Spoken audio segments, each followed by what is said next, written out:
வணக்கம் மக்களே. இன்னைக்கு நம்ம வீடியோல எத பத்தி பார்க்க போறோம்னா, போலீஸ் ஜாப் வேலைக்கு வந்து இப்ப ஆட்கள் நெறைய எடுக்குறாங்களா? இல்ல அத பத்தி ஏதாவது அனௌன்ஸ்மென்ட் தமிழ்நாடு கவர்ன்மெண்ட் சைட்லருந்து, தமிழ்நாடு போலீஸ் போர்ட்லருந்து வந்திருக்கா?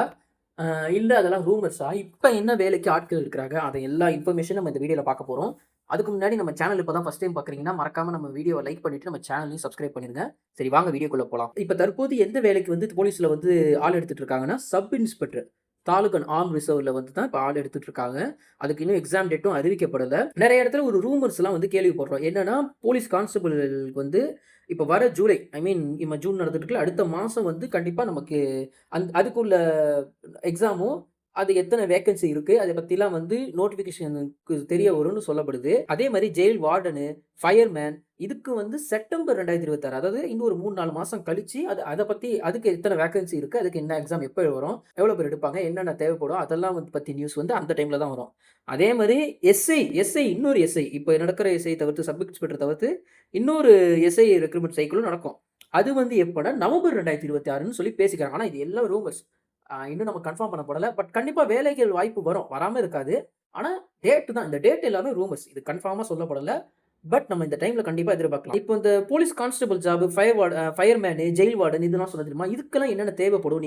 நீங்க வந்து வேலைக்கு சேர்றதுக்கு என்னென்ன தேவைப்படுங்கிறத பத்தி நம்ம பார்க்கலாம். ஃபர்ஸ்ட் நீங்க 10த் பாஸ் முடிச்சிருக்கணும். ரொம்ப முக்கியமான விஷயம் அதுதான். ஃபர்ஸ்ட் கண்டிப்பா நீங்க 10த் பாஸ் பண்ணியிருக்கணும். அதே மாரி டிகிரி முடிச்சவங்களுக்கு மட்டும் தான் எஸ்ஐ போஸ்ட்லாம் வந்து கிடைக்கும். அந்த எஸ்ஐ போஸ்ட் வந்து கான்ஸ்டபிளோட அதிகமான வேல்யூ உள்ள போஸ்ட். போலீஸ் ரெக்ரூட்மென்ட்க்கு இப்ப நீங்க பிரிப்பேர் பண்ணிட்டு இருக்கவங்கலாம் பிசிக்கல் ட்ரெய்னிங்க ஸ்டார்ட் பண்ணியிருப்பீங்க. Running, long jump, physical fitness இதெல்லாம் ரொம்ப, ரொம்ப, ரொம்ப முக்கியம். ரிட்டன் எக்ஸாம்க்கு current affairs, general knowledge, Tamil, reasoning மாதிரி சப்ஜெக்ட்லாம் பிரிப்பேர் பண்ண ஆரம்பிச்சுருங்க இப்பயே. இன்னும் ஒரு 3 to 6 மந்த்ஸ்க்குள்ள ஏன்னா நெக்ஸ்ட் அனௌன்ஸ்மென்ட் கண்டிப்பா வந்துரும். அஃபிஷியல் நோட்டிஃபிகேஷன் ரிலீஸ் ஆன உடனே age limit, vacancy details, application date, exam date எல்லாமே கிளியரா தெரிஞ்சிரும். அத நீங்களும் அத ஃபுல்லா படிச்சு தெளிவா புரிஞ்சுக்கோங்க. அதனால இப்போதைக்கு பரப்பப்படுற ஃபேக் நியூஸ எதையும் நம்பாதீங்க. இந்த மாரி நீங்க வெறும் 10த் படிச்சிருந்தா போதும். ஆ ஹெட் கான்ஸ்டபிள் ஆயிடலாம், எஸ்ஐ ஆயிடலாம், இன்ஸ்பெக்டர் ஆயிடலாம். அந்த மாரிலாம் வந்து நியூஸ்லாம் பரப்பப்படுது. அத எதையும் நம்பாதீங்க. நீங்க நேரடியா தமிழ்நாடோட டிஎன்யூஎஸ்ஆர்பி வெப்சைட்க்கு போய் அஃபிஷியல் வெப்சைட்க்கு போயி, அவங்க என்னென்ன சொல்லியிருக்காங்க, என்ன நீங்க படிச்சிருந்தா எடுத்துப்பாங்க வேலைக்கு, அத பத்தி மட்டும் தான் நம்புங்க. அதே மாரி சோசியல் மீடியால வந்து ஃபேக்கா நோட்டீஸும் பரவப்படுது. ஒரிஜினலா கவர்ன்மெண்ட் எழுதி அனுப்புன நோட்டீஸ் மாரி ஃபோட்டோ போட்டு அதையும் பரப்புறாங்க.